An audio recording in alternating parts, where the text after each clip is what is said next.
Bueno, bueno, pues seguimos, perdónenme. Vamos a continuar ahora el sistema endocrino con la conferencia 12.2. Vamos a ver las otras, en la primera conferencia, en la 12.1, eh, estudiamos en general cuáles son los componentes del sistema endocrino y abordamos el estudio de la hipófisis. Ahora vamos a ver el resto de las glándulas endocrinas. Bien, vamos a compartir pantalla.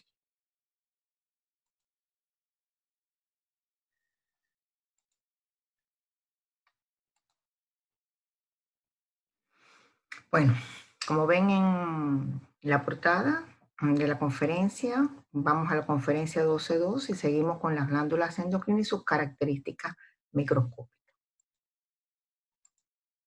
Recuerden que este es el sumario que se correspondía con este tema de endocrino. Primero ver los componentes y las funciones generales que tiene el sistema endocrino.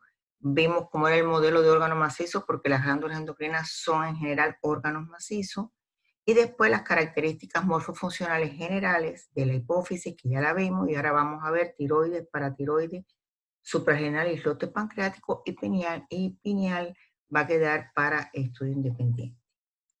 Los objetivos, recuerden que eso es lo que ustedes tienen que, al final del estudio, tienen que lograr explicar las características morfofuncionales de este sistema y van a aplicar para su eh, descripción de estas características el plan estructural de órgano macizo. Recuerden, eh, organizado en estroma, la parte estructural y de sostén y la parte funcional denominada parénquima.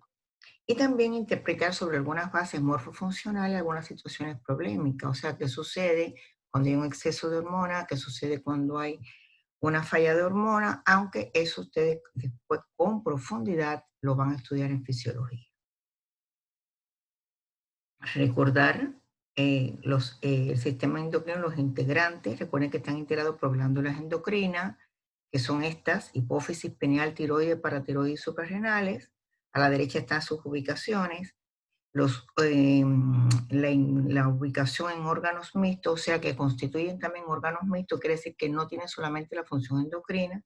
En este caso tenemos los islotes pancreáticos y tenemos en las gónadas, tanto en los ovarios como en los testículos, elementos que producen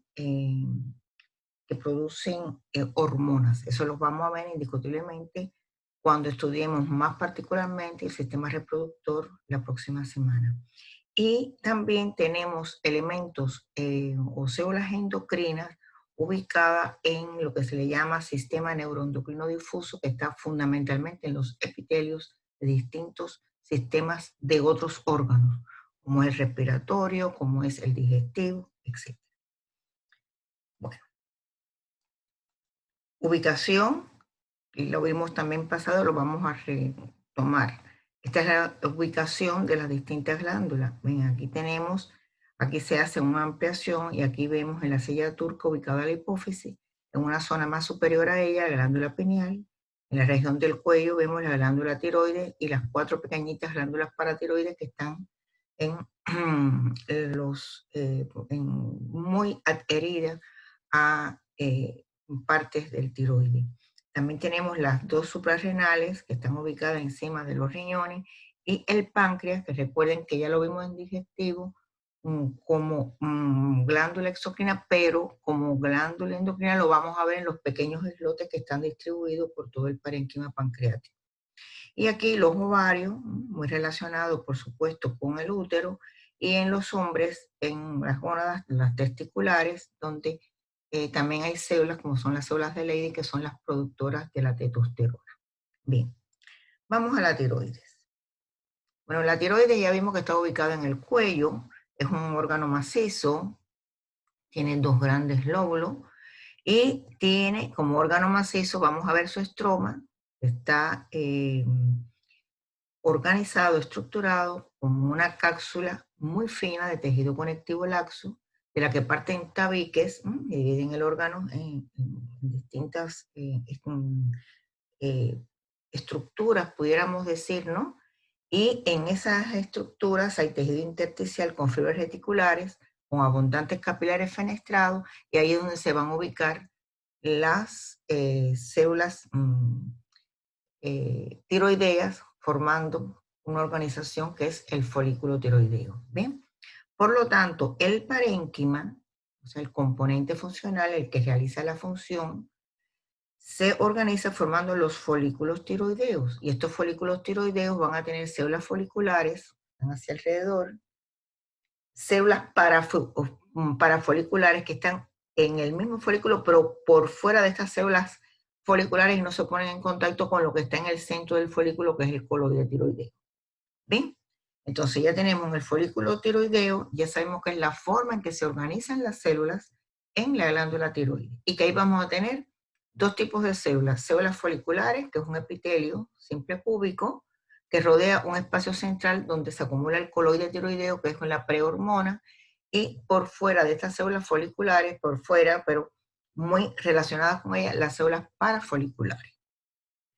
Miren ahora, vamos a ver este esquema.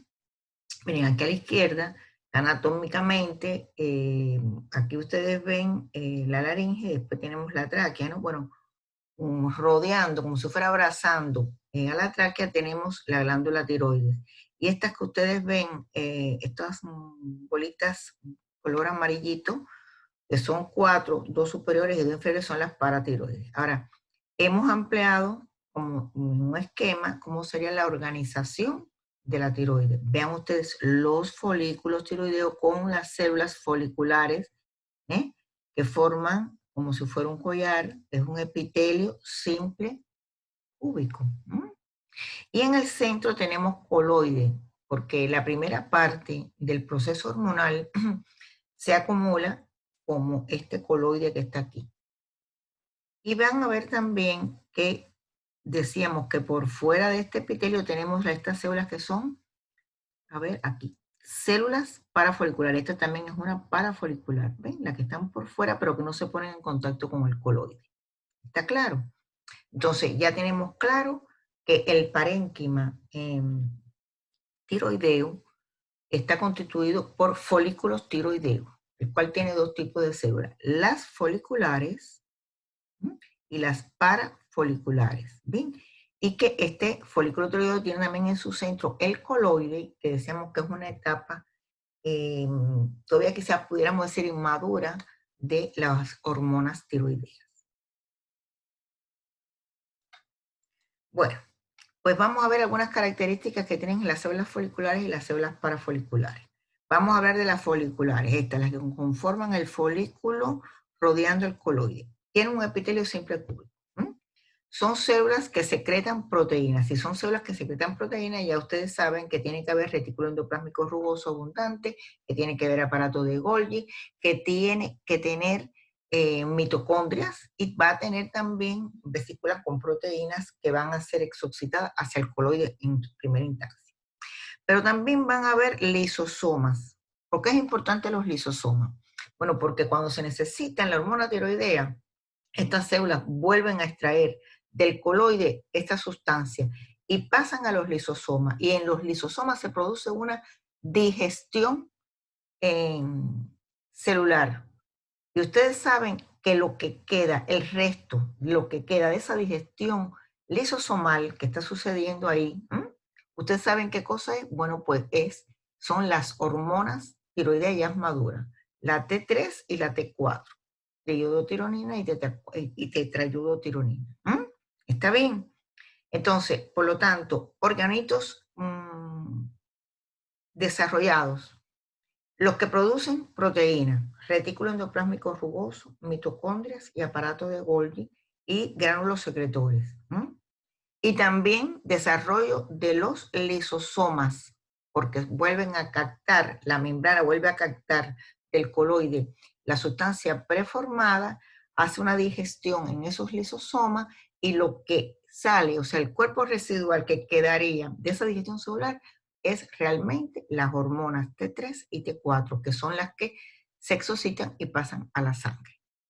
Entonces, aquí dice, forma un epitelio simple cúbico, son células secretoras de proteína, tiene desarrollo de gránulos secretores y lisosomas, y vacuolas en la región apical, tiene microbiosidades apicales porque es unas células que tienen intercambio importante, y producen la T3 y la T4, que son las hormonas tiroideas, que estimulan la respiración celular y la fosforilación oxidativa en las mitocondrias de todas las células. O sea, estas hormonas estimulan el metabolismo celular de otras células del organismo.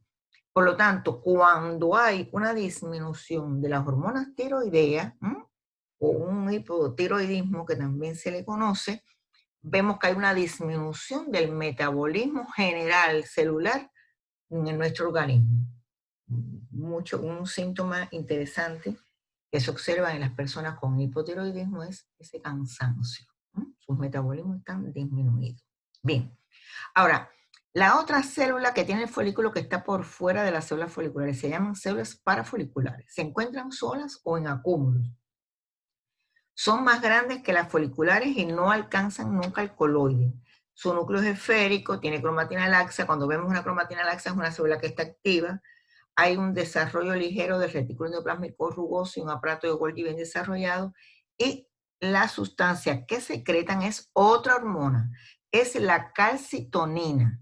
La calcitonina busca disminuir los niveles de calcio en sangre cuando se requieren. Entonces, la fisiología de cómo sucede esto, ustedes por supuesto lo van a estudiar próximamente en fisiología. Ahora vamos a ver cómo se ve una microscopía óptica de la glándula tiroides. Decíamos que estaba organizada en forma de folículo. Vean ustedes aquí está señalado el epitelio folicular, lo ven perfectamente, y vean aquí señalado entre los folículos las células parafoliculares y en el centro el coloide. O sea que estamos claros. El folículo es una forma de organización del epitelio glandular endocrino. En este caso el tiroides tiene este tipo de organización. Contiene dos células, el folículo tiroideo. Las foliculares y las están por fuera las parafoliculares. Y en el centro hay coloide tiroideo. ¿Bien? Miren aquí, está bien señalado un folículo, para que ustedes vean. Bien. Bueno, vean aquí le he querido traer esta imagen de microscopía óptica del epitelio folicular. Vean los folículos, pero ustedes ¿qué ven? Que esas células, que normalmente son cúbicas, aquí están aplanadas.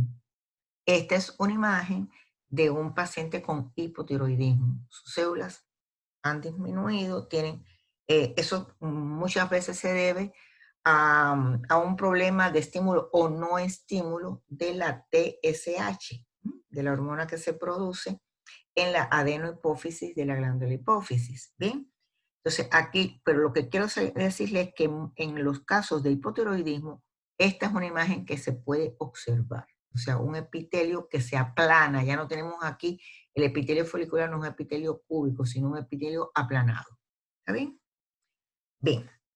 Entonces, vamos a otra glándula, la paratiroide. Vemos aquí a la derecha, fíjense, aquí tenemos la imagen que vimos ahorita, pero para señalar las paratiroides, que son 4 glandulitas que se encuentran muy relacionadas con la tiroide. Inclusive, cuando a veces se hace alguna operación de tiroides, a veces se afecta por la gran relación que tiene anatómica las paratiroides y los pacientes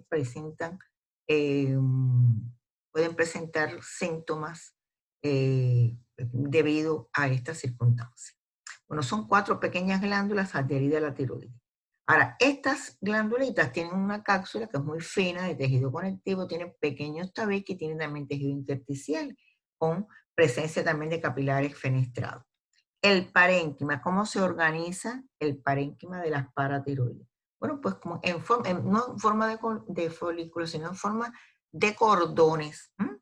Y estos cordones celulares tienen 2 tipos de células fundamentalmente. Las llamadas células principales, que pueden ser algunas oscuras y otras claras, se piensa que es por estatus funcional, y las células oxífilas, que se sigue investigando muy bien cuál es su función porque todavía no está totalmente definido. Entonces, ya tenemos que la paratiroides, su parénquima se organiza en forma de cordones. La tiroides, ¿cómo se organizaba? En forma de folículo. Aquí en el parénquima tenemos células principales y células oxífilas. Bien, seguimos. Miren, Esto que ustedes están aquí viendo en el centro es la paratiroide. Fíjense la diferencia con lo que tienen al lado, que realmente es la tiroide. ¿Está bien? Miren cómo se observa la paratiroide con células que son más oscuras y otras que tienen citoplasma más claro. Vamos a ver un poquito más de esto. Bueno, vamos a ver las características de su célula. Las células principales oscuras son las células que producen su hormona. O sea, la hormona de la paratiroide se llama paratormona, que aumenta el calcio en sangre. Actúan, y ya verán en fisiología, sobre los osteoclastos del hueso y hacen que haya mayor resorción y salga el calcio a la sangre. Fíjense que la calcitonina hacía otra cosa.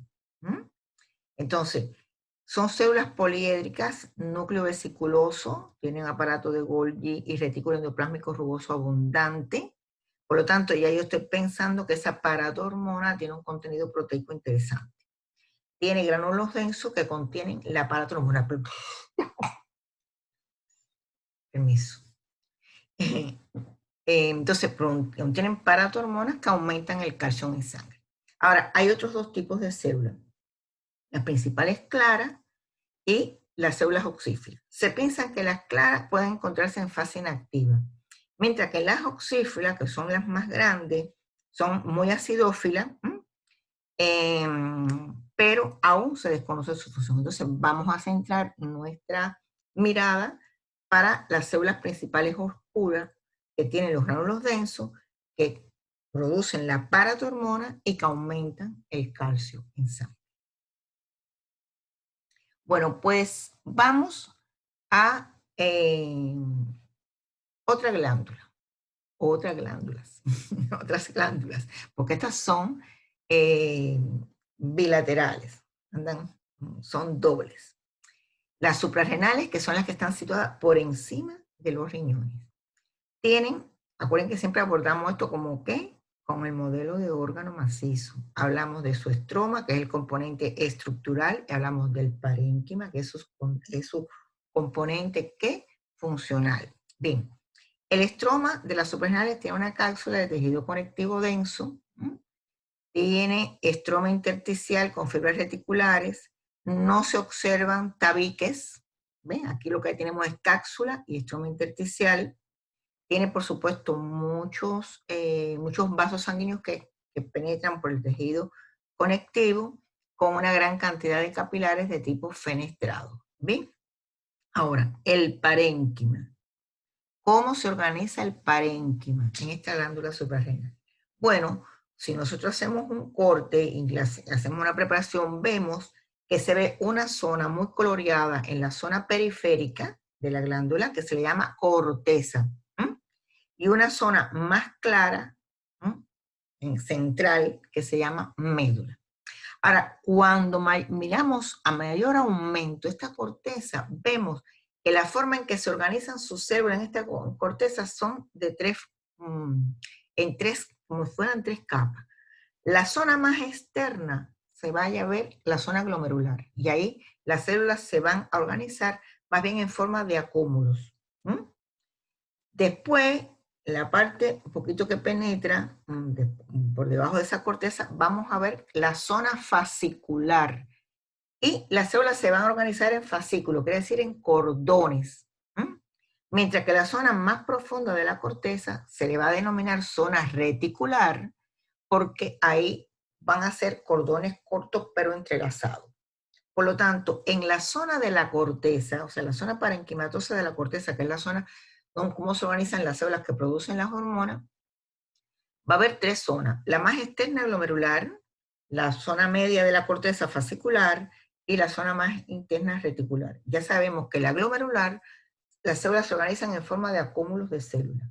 En la fascicular, en forma de fascículos o cordones, y la reticular en forma de retículos, cordones en forma reticular. Mientras que en la zona medular vamos a encontrar otro tipo de células también secretoras. Aquí encontramos las células secretoras de adrenalina, las células secretoras de noradrenalina, y vamos a encontrar células ganglionares procedentes del sistema nervioso. ¿Bien? Entonces, aquí está señalada en este esquema solamente la corteza, la médula y la cápsula fina de tejido conectivo denso y regular. Vamos a ir a otra lámina. Vean, esta es con mayor ampliación. Vean, si yo hago, esto es una suprarrenal completa. Vean que la parte externa está más coloreada, está más eosinófila, más acidófila, ¿ven? Y vemos que esta zona se le denomina como corteza. Y esta zona central, que fíjense que no capta muy bien los colorantes, se le llama médula. Aquí está señalada ¿qué cosa? La cápsula. Ahora, fíjense que en la corteza yo veo distintas formas de organización. Aquí veo más acúmulos de núcleo, aquí veo que se hacen más bien filas, que son los cordones, y esta zona es una zona, la que está relacionada con la médula, un poquito más irregular. Vamos a seguir mirando esto. Entonces, aquí, esto que está aquí a la derecha es la cápsula. Ahora, yo voy a ver aquí la zona glomerular, aquí la zona fascicular, y aquí la zona reticular. Y esto que está aquí es médula. Por lo tanto, el parénquima se organiza en la suprarrenal formando una corteza y una médula. Y en la corteza se pueden definir tres zonas. La glomerular, es la que las células se organizan en forma de acúmulo, la fascicular en forma de fascículos o cordones, y la reticular, que hay cordones en forma de retículo o malla. Bueno, pues vamos a seguir. Vamos a ver, en la zona glomerular, las células se agrupan en acúmulos, como decíamos.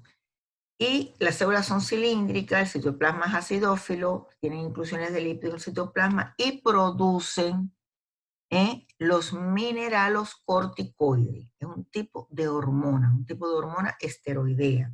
Se le llama hormona esteroidea porque tiene una base lipídica fundamentalmente. Por lo tanto, aquí va a haber un desarrollo en estas células de la suprarrenal de retículo endoplásmico liso y abundantes mitocondrias de forma importante. Ahora, la zona fascicular de la corteza. ¿Cómo están organizadas las células? En forma de cordones, que son perpendiculares. Esta es la cápsula y así están los cordones a la cápsula.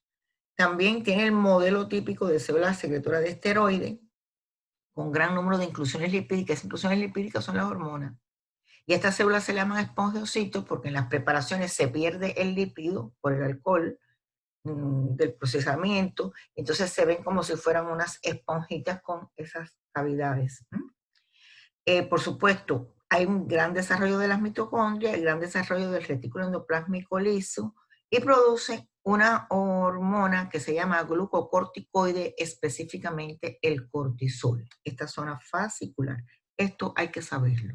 Hay que saber qué produce la zona glomerular, hay que saber lo que produce en la zona fascicular, y la zona reticular, donde las células se disponen en cordones que forman redes, son células de menor tamaño, tienen menor cantidad de inclusiones lipídicas, pero también son hormonas que tienen una base lipídica.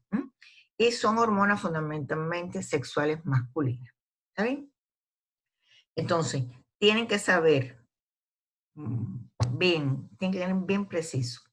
Las tres zonas de la corteza, que son las tres zonas del parénquima de la corteza, cómo se organizan las células en cada zona, aquí en acúmulo, aquí en cordones y aquí en cordones formando red, y tienen que también saber qué tipo de hormonas producen.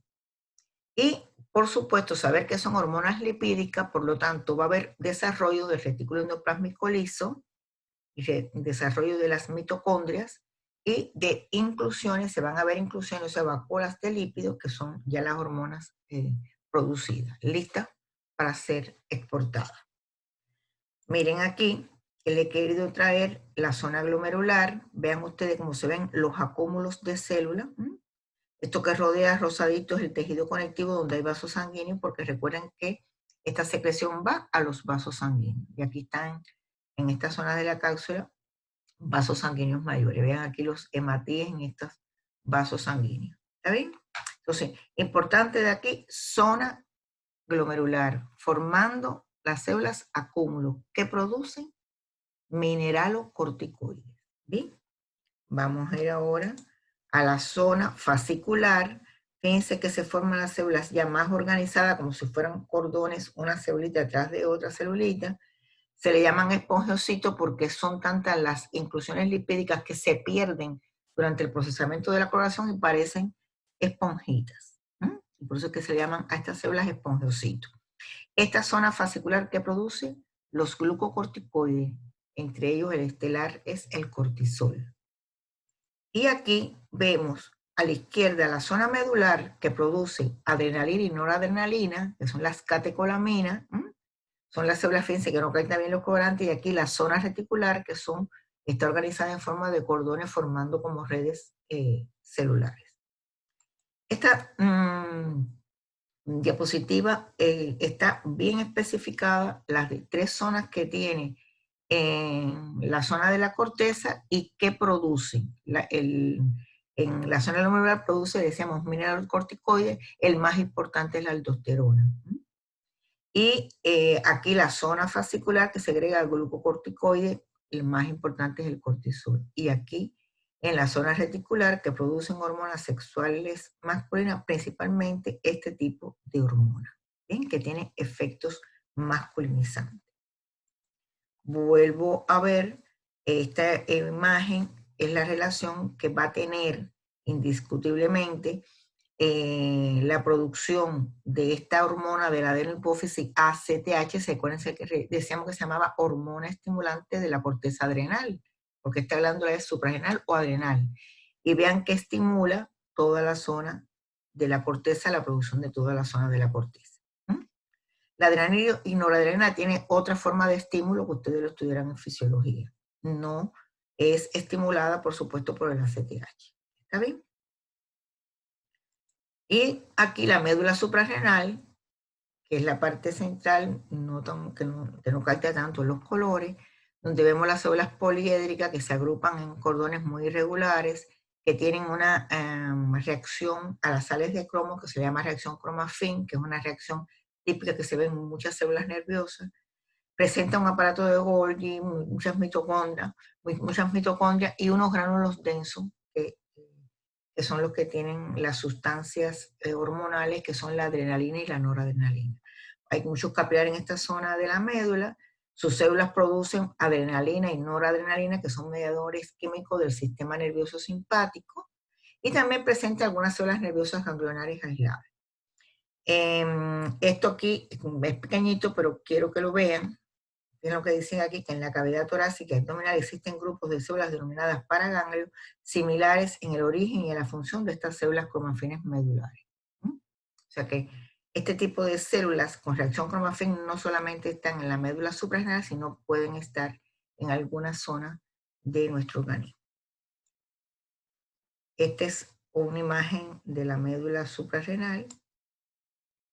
Y bueno, vamos a la cuarta glándula. Ya aquí tenemos una glándula que es un órgano mixto. Aquí vamos a ver los islotes pancreáticos, que es el páncreas endocrino, que está situado en el órgano páncreas, que ya lo estudiamos en digestivo como glándula exocrina, productora de una serie de enzimas que intervenían en el proceso de digestión, como es la amilasa pancreática, la más estelar de ella. Ahora, aquí dentro de ese órgano encontramos unas agrupaciones celulares que son denominados islotes pancreáticos, que cuando vemos las láminas vemos que son zonas claras dentro de un citoplasma, dentro de una coloración más intensa que representan los acinos serosos del páncreas. ¿Bien? Después vamos a ver una imagen. Entonces, estos islotes pancreáticos son grupos redondeados de células que están dentro del páncreas. Hay cerca de 1 millón en el páncreas humano, o sea, cerca de 1 millón de islotes pancreáticos. Estos islotes están rodeados por una capa fina de tejido conectivo, se tiñen menos, como decíamos, por eso es llamativo, que los acinos pancreáticos, y con métodos especiales se distinguen 5 tipos celulares: las células alfa, las células beta, las células delta, las células F y las células G, cada una con producciones diferentes de hormonas. Bueno, aquí vemos las células que tienen los islotes. Vamos a ver que las células alfa, ya decimos que estas células solamente se identifican de forma específica por técnicas especiales. ¿Bien? Las células alfa son poco numerosas, son de mayor tamaño y producen una hormona que se llama glucagón, que aumenta la glicemia, o sea, los niveles de glucosa en sangre. Pero también encontramos las células beta, que son más numerosas, más pequeñas que las alfa, pero son más numerosas. Son las células predominantes de este islote. Y producen la insulina, que tiene una acción hipoglucemiante, quiere decir que disminuye los niveles de glucosa en sangre. Por eso en la enfermedad de la diabetes, que es una enfermedad que se caracteriza por tener niveles altos de glucosa en sangre, o sea, es una enfermedad donde se ve una hiperglicemia, habitualmente es porque hay un déficit de insulina o un déficit de la funcionalidad de la insulina. Ya verán que hay dos tipos de diabetes, la diabetes infantil o la diabetes del adulto, pero que siempre lo que se busca, el tratamiento que se busca es tratar de disminuir. Cuando es en el adulto, habitualmente se trata de disminuir con medicamentos de tipos orales, pero y en el niño o adolescente muchas veces porque no hay producción alguna de insulina, por una afectación de los islotes, entonces se le da al paciente, se le inyecta la insulina para tratar de mantener los niveles normales de glucosa en sangre, porque la hiperglicemia es la causa de la afectación multisistema que tiene esta enfermedad, y que conduce a un deterioro general que puede llevar a la persona a una enfermedad muy degenerativa y puede comprometer la vida de las personas. ¿Está bien? Entonces ya sabemos que las células que producen la insulina, que es la que mantiene los niveles de glucosa o de glicemia bajo en sangre, es la insulina, la hormona insulina, que es producida por las células betas o células B, también son conocidas, igual que las células alfa son también conocidas como células A. Bueno, también tenemos las células delta, que son pequeñas, producen la somatostatina, y estas van a inhibir la secreción de las células alfa y beta. Es un mecanismo de control. Las células F, que también son escasas, producen el polipéptido pancreático, que inhibe la secreción exocrinas del páncreas. O sea, estas regulan un poco la producción, fundamentalmente de amilasa pancreática. Y las células G, que son muy escasas y segregan la gastrina, que estimulan la secreción de ácido clorhídrico y la motilidad del vaciamiento gástrico. O sea, estas células G intervienen de forma directa en el proceso de digestión en el tubo digestivo. ¿Está bien?